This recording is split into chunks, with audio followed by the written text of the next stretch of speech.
Ama elimizə, xalqımıza, cavabımıza dəl göstərməsin. Həmişə belə toylu düyünlər qismət olsun inşallah.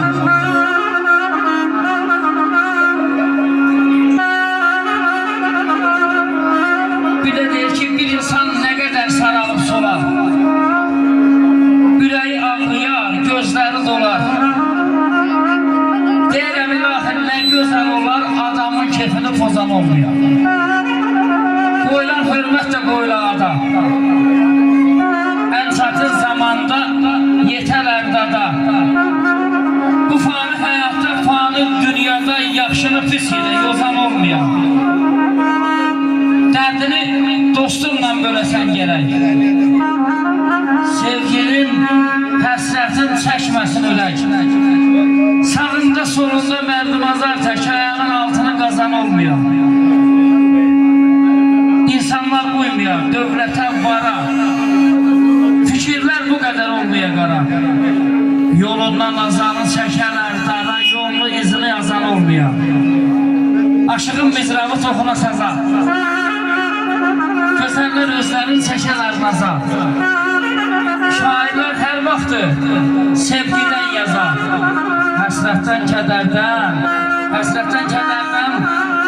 yazan olmaqdı görək. Deyirəm bu dünyada neymiş ki, yazar 11 nazlı yarım gözən yerdim yerdən.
Ay, bir şey gelsin.